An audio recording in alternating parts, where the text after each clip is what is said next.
Juicing is easy, right? You put stuff in there and juice and pulp come out. But a little bit of prep will go a long way in making more juice and an easier cleanup. First off, let me show you everything that comes in the box so you know what everything is.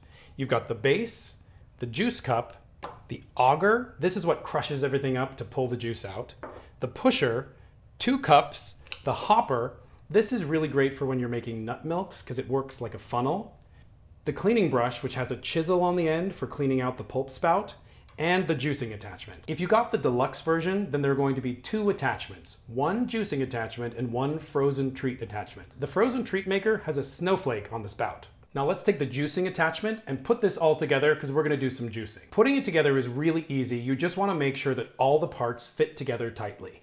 So first, put the juice bowl on the base, then take the auger and put it inside the juice bowl. Make sure to push it all the way down so it's in place. Then take the juice attachment and put it on the juice bowl, locking it into place. The feeding tube should line up with the lock icons on the back of the base. Then put the hopper on top of the feeding tube, put the pusher in the feeding tube, and put the 2 cups in place.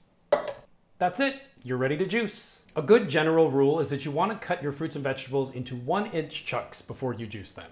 It's especially important for fibrous things like celery, kale, ginger, or pineapple, anything with a stem or lots of strings in it. Anything with seeds like citrus or berries, you want to juice it last. That's because the seeds accumulate in the sieve, so it's easiest to clean them out at the end. Now, we hope you never experience a clog, but if you do, our brush tool has been designed with a little chisel on the end, and that fits perfectly in the pulp spout, so you can use it to clean out some of that fibrous material. Not all produce is great for juicing. Starchy things like bananas, mangoes, papayas, and avocados don't produce a lot of juice, so they're not great to use in the juicer. However, they are perfect for the frozen treat attachment, so use them in there. Hopefully those were some helpful tips and tricks. Happy juicing!